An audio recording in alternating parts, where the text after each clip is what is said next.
Hi everyone, स्वागत है आप सबों का फिर से इस सेशन में।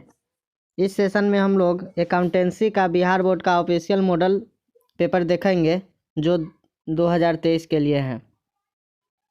तो चलिए बिना समय गवाए हुए करते हैं आज का सेशन स्टार्ट। तो पहला प्रश्न है मॉडल पेपर का, मृत व्यक्ति के इच्छा से प्राप्त संपत्ति को माना जाता है। ऑप्शन ए दिया हुआ है मानदेय, बी दिया हुआ दान, सी दिया हुआ वसीयत, डी दिया हुआ चंदा। तो मृत व्यक्ति के इच्छा से प्राप्त संपत्ति को जो है वसीयत माना जाता है। ऑप्शन सी सही आंसर है। अगला प्रश्न है उपभोगजन्य मदों की बिक्री से प्राप्तियों को माना जाता है। पूंजीगत प्राप्तियां, आयगत प्राप्तियां। ऑप्शन सी है ए और बी दोनों, डी है इनमें से कोई नहीं। तो उपभोगजन्य मदों की बिक्री से प्राप्तियों को जो है आयगत प्राप्तियां माना जाता है। ऑप्शन बी हम लोग का राइट आंसर है। अगला प्रश्न है 3 नंबर, पूंजीगत प्रकृति की सभी प्राप्तियां दिखाई जाती है। ऑप्शन ए है आय व्यय खाते में, ऑप्शन बी है स्थिति विवरण में, ऑप्शन सी है लाभ हानि खाते में, ऑप्शन डी है व्यापारिक खाते में। तो ऑप्शन बी हम लोग का सही आंसर है। अगला प्रश्न है 4 नंबर, निम्न में से कौन सा आय नहीं है। ऑप्शन ए है चंदा, ऑप्शन बी है दान, ऑप्शन सी है टिकट की बिक्री, ऑप्शन डी है प्रदत्त निधि। तो ऑप्शन डी हम लोग का सही आंसर है। अगला प्रश्न है विनियोग पर प्राप्त ब्याज है।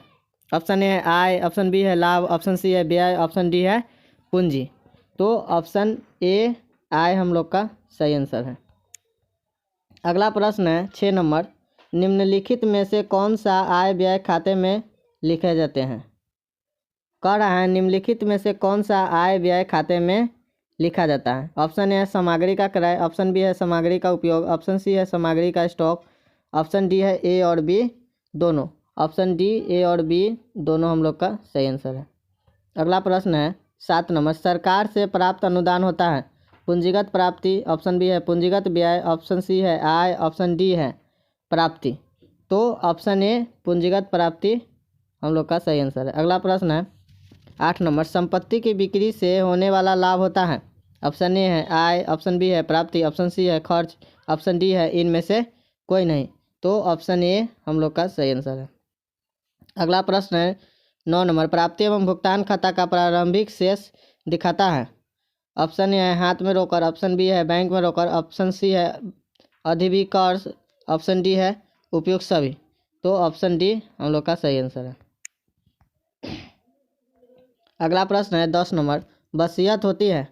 ऑप्शन ए है आय, ऑप्शन बी है पूंजीगत प्राप्ति, ऑप्शन सी है पूंजीगत व्यय, ऑप्शन डी है लाभ। ऑप्शन बी पूंजीगत प्राप्ति हम लोग का सही आंसर। अगला प्रश्न है साझेदार की मृत्यु पर फर्म के लिए लाभ हानि की गणना की जाती है। ऑप्शन ए है वित्तीय वर्ष के अंत में, ऑप्शन बी है मृत्यु की तिथि तक, ऑप्शन सी है पिछले वर्ष तक, ऑप्शन डी है अगले वर्ष तक। ऑप्शन बी हम लोग का सही आंसर है। प्रश्न है 12 नंबर, एक साझेदार की मृत्यु होने पर संयुक्त जीवन बीमा पॉलिसी के संपूर्ण मूल्य के एक हिस्से को निम्न के पूंजी खाते में जमा किया जाता है।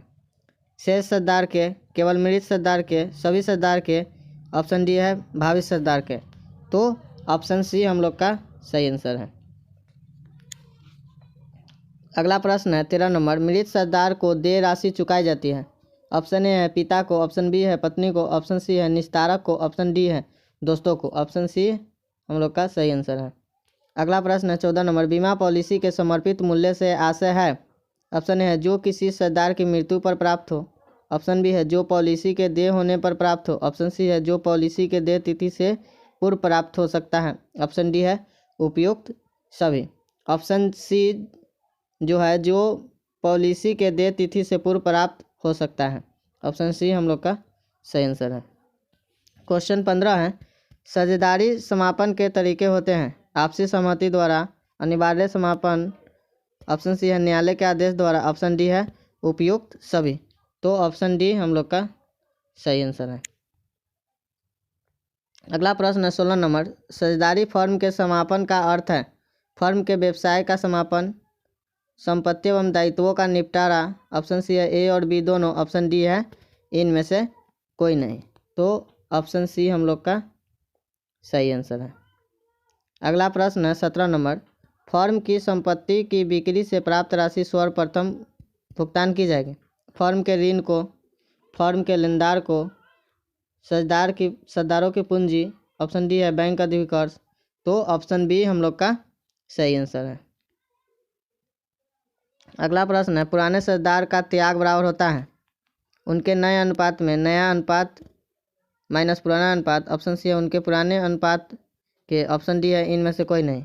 तो पुराने सद्दार के त्याग अनुपात बराबर जो होता है, सेक्रीफाइसिंग रेशियो बराबर जो होता है old ratio minus new ratio होता है। तो यहाँ पे इनमें से कोई नहीं, ऑप्शन डी हम लोग का सही आंसर है। अगला प्रश्न है 19 नंबर, फर्म के समापन पर संपत्तियों की बिक्री से प्राप्त राशि को लिखा जाता है। ऑप्शन ए है वसूली खाते के डेबिट पक्ष में, ऑप्शन बी है वसूली खाते के क्रेडिट पक्ष में, ऑप्शन सी है चिट्ठे में, ऑप्शन डी है साझेदारों की पूंजी खाते में। तो ऑप्शन बी हम लोग का सही आंसर है, ऑप्शन बी सही आंसर है। अगला प्रश्न है 20 नंबर, फर्म के समापन पर ख्याति हस्तांतरित की जाती है साझेदार के पूंजी खाते में, रोकड़ के क्रेडिट पक्ष में, वसूली खाते के डेबिट पक्ष में, वसूली खाते के क्रेडिट पक्ष में। तो ऑप्शन सी वसूली खाते के डेबिट पक्ष में हम लोग का सही आंसर है। अगला प्रश्न है 21 नंबर, जब एक साझेदार न लिखे हुए दायित्वों को ले लेता है तब उसका पूंजी खाता किया जाता है डेबिट क्रेडिट, ए और बी दोनों, ऑप्शन डी है इनमें से कोई नहीं, ऑप्शन बी क्रेडिट हम लोग का सही आंसर। अगला प्रश्न है, साझेदारी फर्म के समापन पर कृत्रिम संपत्तियों को हस्तांतरित किया जाता है। ऑप्शन ए है रोकड़ खाते में, ऑप्शन बी है साझेदारों के पूंजी खाते में, साझेदारों के पूंजी खाते में, ऑप्शन सी है वसूली खाते में, ऑप्शन डी है ऋण खाते में। तो ऑप्शन बी साझेदारों के पूंजी खाते में हम लोग का सही आंसर है। अगला प्रश्न है 23 नंबर, समापन व्यय को वसूली खाते के किस पक्ष में लिखा जाता है। ऑप्शन ए है दायित्व, ऑप्शन बी है डेबिट, ऑप्शन सी है क्रेडिट, ऑप्शन डी है संपत्ति। तो ऑप्शन सी हम लोग का क्रेडिट पक्ष सही आंसर है। अगला प्रश्न है, फर्म के विघटन के समय संपत्तियों का पुस्तकीय मूल्य वसूली खाते के किस पक्ष में लिखा जाता है। ऑप्शन ए है डेबिट, ऑप्शन बी है क्रेडिट, ऑप्शन सी है दायित्व, ऑप्शन डी है संपत्ति। तो इसका आंसर होगा ऑप्शन ए डेबिट पक्ष। प्रश्न नंबर 25 है, लेनदारों के भुगतान को लिखा जाता है।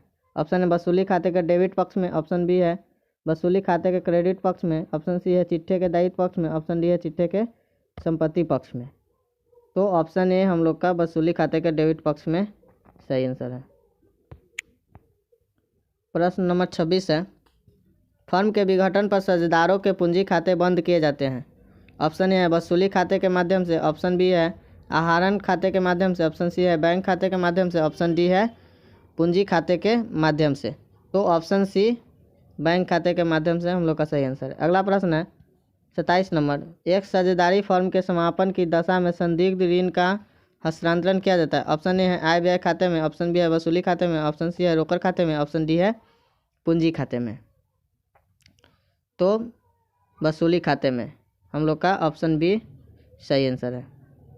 अगला प्रश्न है 28 नंबर, साझेदार को वसूली के बदले 28 नंबर प्रश्न है, साझेदार को वसूली के बदले दिया जाने वाला कमीशन उसके पूंजी खाते के किस भाग में लिखा जाता है।